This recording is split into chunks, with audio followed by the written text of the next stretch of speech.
Dr. Shihan. We're going to be looking at African presence, music of African diaspora in South Asia. The professor, Dr. Shihan, would talk us through everything that we need to know.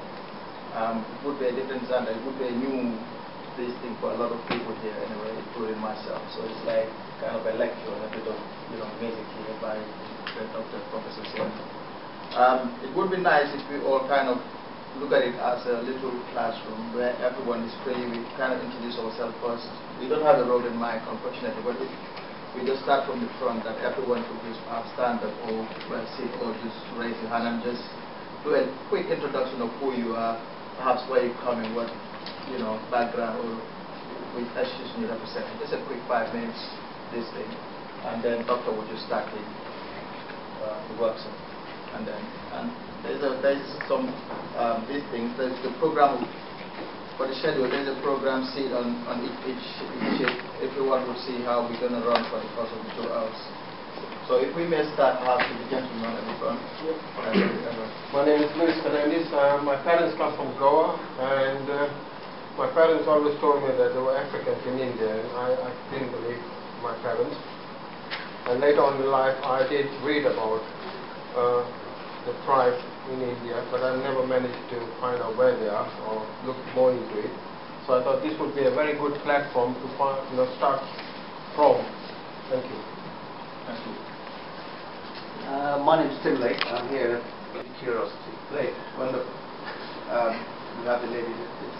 My name is Bea Apprentice. I'm a PhD student from Queen's University Belfast. I'm studying ethnomusicology, particularly social dance, and even more particularly I'm studying salsa dancing. And my next research trip is going to be looking for salsa in India. Great. I'm Grace DeRitu. Sorry. I'm a video artist, and I use a lot of world music in my films, and just interested to learn more about it. Thanks. Hi, I'm William Longdon, and I'm a PhD researcher at London Metropolitan, looking at the design of bespoke instruments for disabled musicians. I trained with an African shaman drummer, and I've been to India looking for the soul of raga. So I'm very interested in the general zone. Great. So we go back to the other question. I'm Judy Lal, and I'm just very interested in this, the whole topic, and specifically African and other Asian countries. My name is Kathir. I'm learning Swahili, and Bamba, he's an artist that I brought along. He's a good drummer, so we'll see a bit of him maybe later. I just jumped in it. I'm Agnes Weber. I'm German. I'm a MA student of linguistics at Berkeley, and I met Shihan when I was attending a Swahili class in Suez. I lived in Africa for a while, so I'm quite interested in all that. Gentleman over there. Zagba Oyote is my name. I'm from Ghana. I work in museums. I'm very much interested in all kinds of cultural continuities between African and various diasporas. So when Shihan started this work and I attended the full contest of talk she's given, I was fascinated by the very thorough methodology she was using to prove her points. So I guess I'm one of the fans, really. Yeah. Hello, my name is Alin Nkrumah. I'm from a lot of places. I'm here by pure coincidence. I only found out about this like 5:30. But I would love to know or if somebody can tell me how do plants, animals, and humans react to music, or if you know any like scientific words on the matter. Well, maybe the doctor will have a go on that. I don't know whether it's within the scope of the also, but we'll see. Yes, I think probably after the lecture, maybe the final discussion, you might have an answer. Well, yeah, here we go. The other gentleman there is also one of my drummers who is doing something. His name is Mohammed, she's from Senegal. So we go to the next row over there. Lady in the green, yeah, Yes, please. my name's Mary Bassendine. I'm an independent researcher. I'm just fascinated by Shihan's topic. I met her at the Documents Museum from that time. So I was a fan too. Great. I'm Jennifer, I'm watching and I am interested in African music. Yes, thank you. I'm Silva from Sri Lanka. I teach piano for the functional music service and play the dance, Western dance, at the Italia Country Theatre School. Just generally interested in music coming from Sri Lanka. Great. Thank you.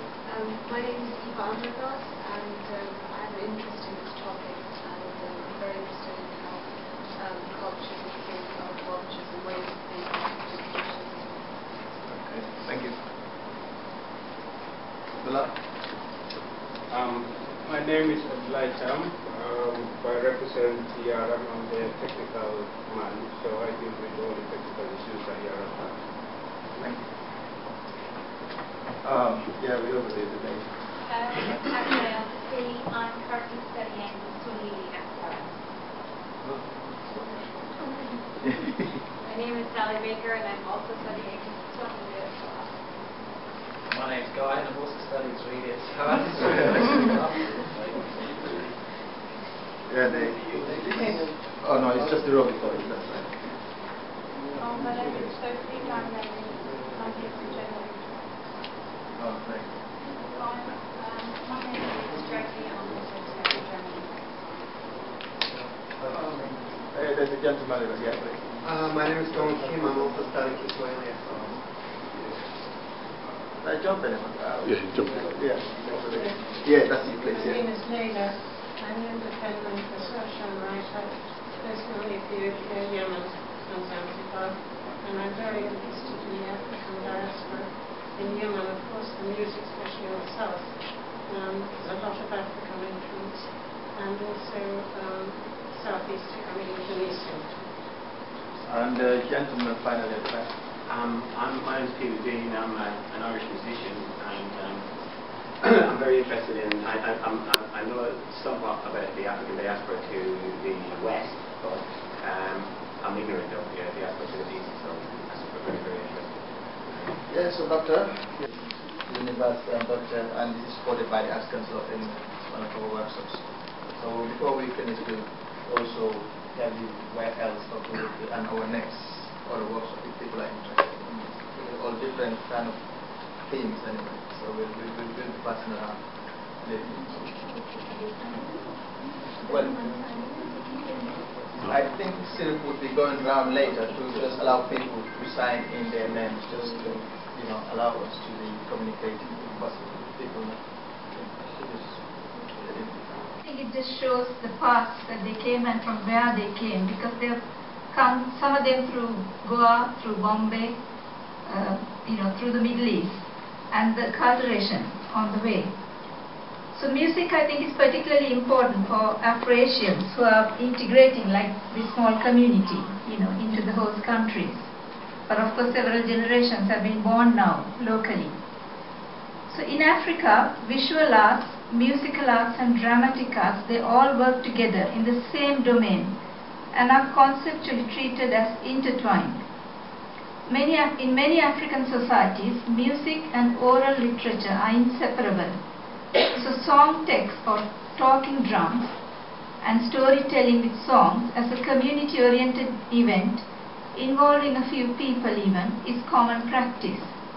So the orality of African music implies that a certain range of variation can often be expected from performance to performance of the same song. So African musicians generally try to produce at least two rhythms simultaneously. So juxtaposing opposing rhythms is what sparks off African music. Usually African rhythms combine 2 and 3 meter, which often sound at the same time to form polyrhythms, which is what you saw in the film. And that is simultaneous. Polyrhythms means simultaneous combination of two or more distinct and often conflicting types of rhythm. And meter, for those who don't know, means the organization of the beat into repeating patterns of strong and deep pulses. So there are some important factors that we should take into account when considering African music, because the word music doesn't seem to exist in African languages unless you can tell me it does. And we have the Swahili class here, the Swahili tutor, who tells me it's musiki, which is a borrowed word from originally Latin. Yes? Yeah, we don't have, in Swahili especially, we don't have the word for music. Yes. But we have word for dance and word for songs. Yes. And for poetry and everything else, but no such concept as music. Yes. So the new word is musiki. Yes, it's a borrowed word from the Latin word, originally musica. And so there's, instead of music, there's song, and it's perhaps a reflection that African instrumental melodies speak and they can be verbalized. So performances and listening project verbal patterns into sound structures. So in African instrumental ensembles, the concept of blend is largely subservient to that of contrast. So each instrument is separately, you can hear it separately, and it keeps its independent identity. So given the principles of African music, the meaning depends on conflict of rhythm and meter, and on the interplay between musicians and instruments. African musicians are aware of tone quality and the subtle difference in tone, and that's the sound of definite pitch.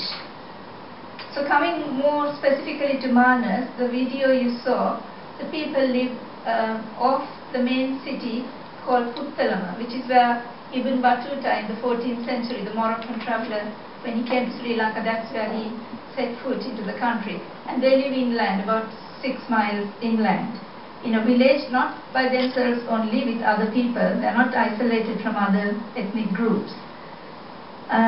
So I told you they're Roman Catholics, but the elder, today it's only the grandmothers who speak this Portuguese Creole, but the whole community can sing Creole Portuguese. And they can't give a word-for-word translation of the songs, but they have a rough idea of what the songs are like. So in the video you saw call and response, a very African feature. That's a solo and a chorus. And you heard polyrhythms. And I haven't done my research entirely on this, but what I feel is that we are seeing something of the rudiments of a spirit possession ceremony, where the music appears to be slow and goes faster. And even when it appears to go faster, it's increasing. It's not necessarily faster, but the density is increasing. And the music suddenly ends. And so it's something for further research, really. So this is when I went to see them one day, and these are the instruments. As you saw, some of them are homemade. You know, coconut shells and piece of wood, spoons, and a piece of wood here. And these drums are not African drums or anything, they're just local Sri Lankan drums. And the song that they were singing, these songs are just one verse and repetitive. So this is Indo-Portuguese, is what I make it. So as I took it down, Nam Papa Namam Sherure Panya Mulamu, which in standard Portuguese would be something like Mama Papa Nomao Cheiro Apanye Miu Mujer. That's something like Mother Father, in my hand it smells, I picked a wife. And it was typically, this song was sung on a wedding day. Moving on to the Maldives, nearby, a group of islands near Sri Lanka. So we need to Is it possible through the songs to know how long they've been in northern Sri Lanka? Not through the songs, but I've looked in the National Archives in London, and between 1800 and 1810, the British governors recruited to the Ceylon regiment Africans from Mozambique and also from Goa and Bombay. That's all I've seen. So I'm not saying they didn't come from other places, but because there's quite a difference, because the Portuguese, the Dutch, and the British were in Sri Lanka. So there's a kind of network. Even though the Portuguese left, the British had connections with English and Portuguese in India and elsewhere. So sometimes they were using French agents. The British were using French slave dealers to go to Mozambique and bring 500 Mozambicans. But this was done by the British governors because although abolition was happening here, abolition fever, it didn't spill over to the Indian Ocean till, until about 1840s, 50s even. So and as soldiers. So it's quite a subtle relationship. Yes. Would this music be generally known throughout Sri Lanka? It's not known. No, It's it's not known, and they've been quite possessive about it. It's an oral tradition.